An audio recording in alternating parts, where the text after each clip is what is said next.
Hey guys, welcome back to invest mindset. दोस्तों, 1 सितंबर 1939 को Germany ने पोलैंड पे अटैक किया और फिर अगले कुछ ही महीनों में नॉर्वे, हॉलैंड और बेल्जियम ने भी जर्मनी के सामने सरेंडर कर दिया। और फिर मई 1940 को जर्मनी ने फ्रांस जैसी पावरफुल कंट्री पे अटैक किया और तब यूएस का डो जोन्स स्टॉक इंडेक्स 40% नीचे गिर गया था, जो उस टाइम का सबसे लोएस्ट रिकॉर्ड था। सब लोग डर रहे थे कि जर्मनी इसके बाद शायद यूके पे भी अटैक करेगी और ये एक बहुत ही बड़ी वॉर में कन्वर्ट हो सकती है, क्योंकि इससे यूरोपियन कंट्रीज में बहुत ज्यादा केओस फैल गया था।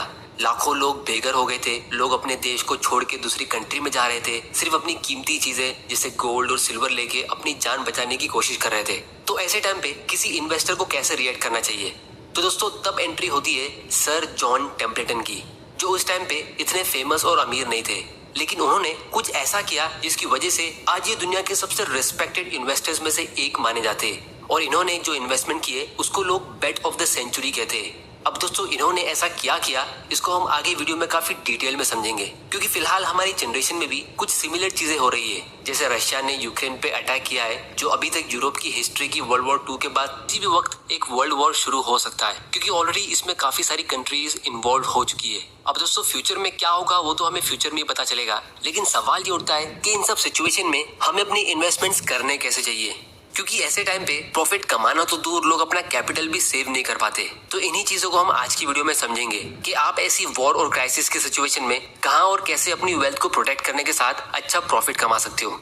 तो दोस्तों, सबसे पहला ऑप्शन हम मेजॉरिटी इंडियंस के दिमाग में आता है, वो है फिक्स डिपॉजिट। इसका एडवांटेज यही है कि चाहे मार्केट कितना भी ऊपर या नीचे होता रहे, आपको एक फिक्स्ड रेट का इंटरेस्ट मिलता रहेगा। इसकी आपको बैंक की तरफ से गारंटी मिलती है। लेकिन लो इंटरेस्ट के साथ इसका डिसएडवांटेज ये भी है कि बैंक में जो आप अपना पैसा सेव करते हो, सेविंग्स अकाउंट में या एफडी में, तो वो भी रिस्की हो सकता है। बैंक भी शायद कभी बंद हो सकती है या फ्रॉड कर सकती है, क्योंकि अल्टीमेटली बैंक एक प्रॉफिट बनाने वाली कंपनी होती है और ये लॉस में भी जा सकती है। और खास करके जब कंट्री किसी क्राइसिस या वॉर की सिचुएशन में पड़ती है, तो तब अनएम्प्लॉयमेंट बढ़ता है। तो जब बैंक के पास पैसे होंगे ही नहीं, तो वो लोगों को अपने डिपॉजिट्स रिटर्न करेंगे कैसे?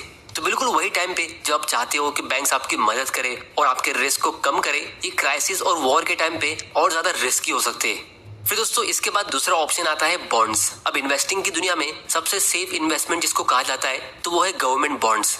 क्योंकि गवर्नमेंट चाहे कितनी भी बुरी सिचुएशन में फंस जाए या लॉस में चले जाए, अगर उनके पास पैसे नहीं है तो वो हमें कभी भी नोट्स प्रिंट करके पैसा दे सकती है, क्योंकि उन्हीं के पास नोट्स प्रिंट करने की मशीन होती है। लेकिन कभी कभी ऐसी सिचुएशन आ जाती है जहाँ गवर्नमेंट भी बैंकक्रप्ट हो जाती है, मतलब उनके पास भी कोई वैल्यूएबल करेंसी या रिसोर्स नहीं होते पब्लिक को या दूसरी कंट्रीज को देने के लिए। जैसे कि आप जानते हो, हमारी पड़ोसी कंट्री श्रीलंका ने अपने लाखों स्टूडेंट्स के एग्जाम कैंसिल किए, क्योंकि उनके पास पेपर नहीं थे एग्जाम लेने के लिए, और उन्होंने ऑनलाइन एग्जाम लेने के लिए कोई तैयारी नहीं की थी, क्योंकि श्रीलंका खुद अपनी कंट्री में पेपर को प्रोड्यूस नहीं करती है, वो दूसरे देशों से उसे इम्पोर्ट करती है। और वो फिलहाल काफी बुरी तरह कर्जे में डूबी है, क्योंकि उन्होंने पहले ही दूसरी कंट्रीज से बहुत सारा लोन ले रखा है। अब अगर आपको ये चीज नहीं समझ आई तो मैं आपको एकदम सिंपल लैंग्वेज में एक्सप्लेन करता हूँ। इमेजिन करो, एक आदमी है जिसको जॉब से निकाल दिया गया है, तो अब उसका कोई भी इनकम का सोर्स नहीं है, लेकिन उसके खर्चे तो होते रहेंगे, जैसे उसे खाने पीने की चीजों की जरूरत होगी और कपड़े पहनने के लिए भी चाहिए होंगे।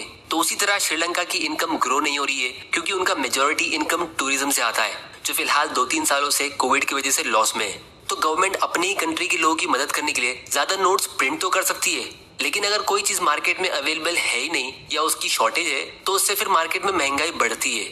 जैसा कि आप देख सकते हो, श्रीलंकन रुपी की वैल्यू इंडियन रुपी और यूएस डॉलर के मुकाबले कितना स्पीड में गिर गई है। तो बॉन्ड का इंटरेस्ट रेट फिक्स होता है, लेकिन ऐसे टाइम पे जब क्राइसिस या वॉर की कंडीशन स्टार्ट होती है, तो महंगाई काफी स्पीड में बढ़ जाती है, जैसे 20-30% से। तो जो लोग गवर्नमेंट बॉन्ड में इन्वेस्ट करते हैं उसे सेफ समझ के, और गवर्नमेंट उनको उनके इंटरेस्ट रेट के हिसाब से पेमेंट दे भी दे, तो भी वो उस 2-4% की इंटरेस्ट की कुछ वैल्यू होगी नहीं। तो इसीलिए जब भी हम वॉर और क्राइसिस की बात करते हैं, तो एक बहुत ही पॉपुलर इन्वेस्टमेंट लोगों के दिमाग में आता है, वो है गोल्ड। 1000 साल पहले भी ये यूजफुल था और 1000 साल बाद भी ये यूजफुल रहेगा। इसका सबसे बड़ा एडवांटेज ये है कि गोल्ड का स्टॉक मार्केट और इकोनॉमी से कोरिलेशन हमेशा ऑपोजिट रहता है। मतलब अगर आप पिछले 100, 200 या 1000 सालों का डेटा ट्रैक करोगे, तो जब भी स्टॉक मार्केट या इकोनॉमी क्रैश हुई है, तो गोल्ड का प्राइस हमेशा ऊपर गया है, और लॉन्ग टर्म में गोल्ड का प्राइस हमेशा ऊपर जाता रहता है।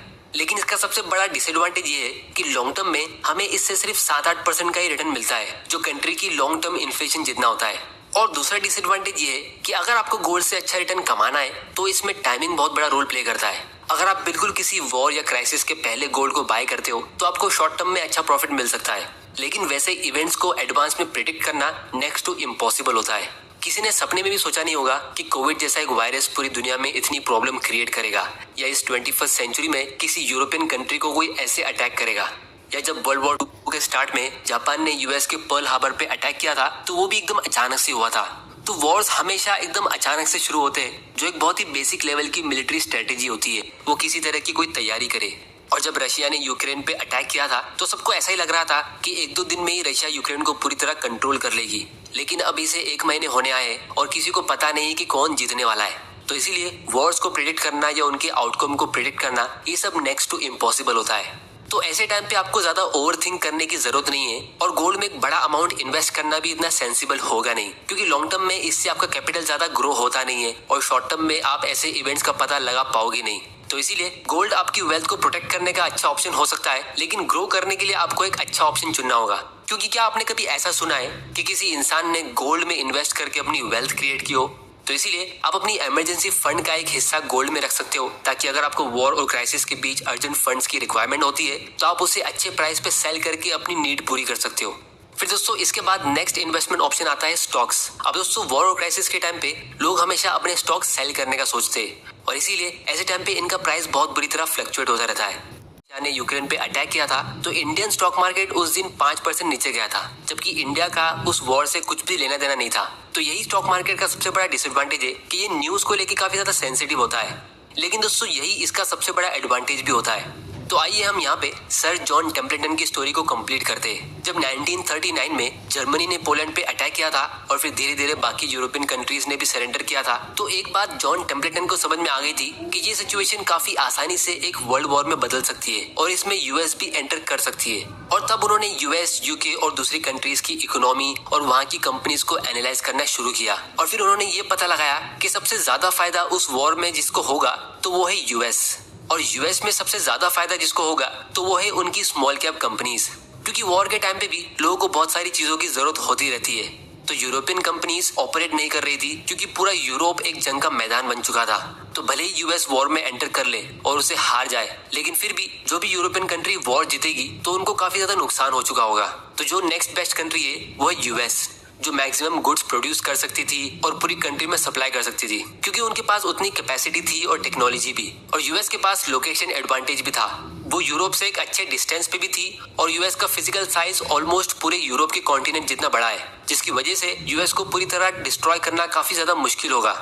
और तब जॉन ने बिल्कुल मार्केट क्रैश के बीच वॉल स्ट्रीट जर्नल की मैगजीन ओपन की और यूएस की कंपनीज को स्टडी करना शुरू किया, और उन्हें पता चला कि यूएस की स्मॉल कैप कंपनीज का स्टॉक प्राइस बहुत ज्यादा बुरी तरह क्रैश हो चुका है और ऑलमोस्ट सारे स्टॉक्स एकदम सस्ते प्राइस पे सेल हो रहे हैं। तो उन्होंने अपने ब्रोकर को कॉल किया और उसे कहा कि जितनी भी यूएस की स्मॉल कैप कंपनीज है जो $1 से नीचे के प्राइस पे सेल हो रही है, वो उन सब में $100 इन्वेस्ट करना चाहते हैं। तो उनके ब्रोकर ने कहा कि ये एक बहुत ही अजीब ऑर्डर है, लेकिन क्योंकि वो उनके कस्टमर है तो वो उसे जरूर कंप्लीट करेंगे।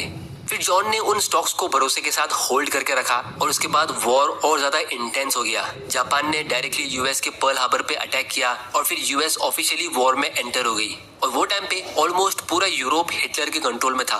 फिर भी जॉन ने अपने शेयर्स को होल्ड करके रखा, और फाइनली 2 सितंबर 1945 को यूएस वॉर जीता, और जिन कंपनीज के स्टॉक में उन्होंने इन्वेस्ट किया था वो कंपनीज काफी अच्छा प्रॉफिट कमाने लगी, क्योंकि जैसा उन्होंने प्रेडिक्ट किया था कि यूएस की छोटी कंपनीज को ज्यादा बिजनेस मिलेगा, बिल्कुल वैसा ही हुआ।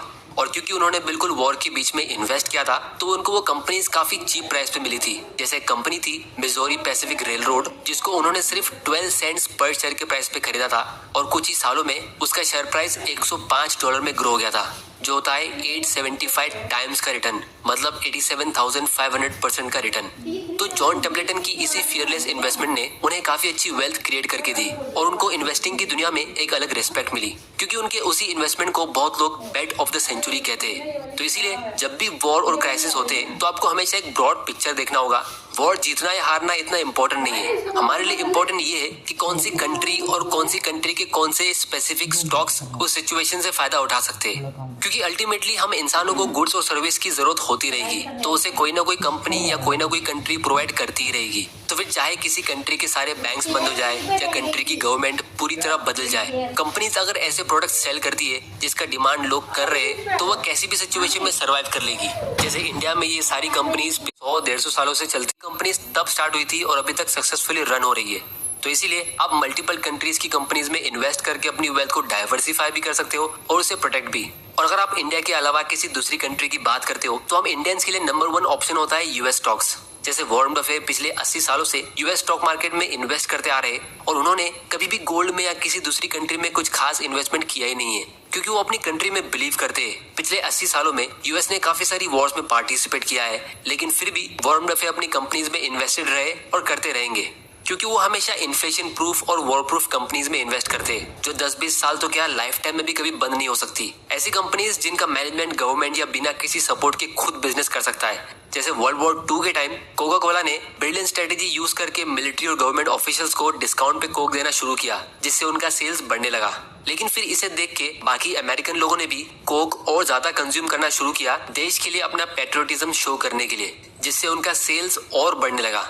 और यही वो टाइम था जब कोका कोला यूएस मार्केट से ग्रो होके पूरी वर्ल्ड को अपनी ड्रिंक्स डिस्ट्रीब्यूट करने लगी।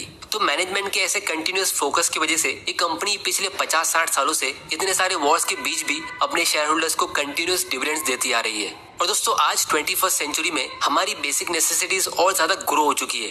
अब हमें इंटरनेट भी चाहिए होता है, मोबाइल भी, और उसमें एक न्यूज और कंटेंट वाला ऐप भी, जैसे गूगल या यूट्यूब। तो इसीलिए बहुत लोग मुझे पूछते हैं कि वो यूएस स्टॉक्स में इन्वेस्ट कैसे कर सकते हैं। तो उसके लिए आप वेस्टेड का मोबाइल ऐप यूज कर सकते हो, जहां से ये इंटरनेशनल इन्वेस्टिंग का पूरा प्रोसेस काफी इजी होता है। क्योंकि अभी रिसेंटली इन्होंने एक बहुत ही अच्छा फीचर ऐड किया है, जहां से हम बहुत ही आसानी से यूपीआई के जरिए अपने यूएस अकाउंट में फंड्स ऐड कर सकते हैं। वरना पहले आपको एक फिक्स ट्रांसफर फी चार्ज होती थी और इसके साथ में 2% तक की करेंसी एक्सचेंज फी अलग लगती थी। लेकिन अभी वेस्टेड डायरेक्ट के थ्रू आपको कोई भी फिक्स्ड फी चार्ज नहीं होती है और आपकी करेंसी 1.2% के फिक्स्ड रेट में एक्सचेंज होती है, जो मार्केट में लोएस्ट है।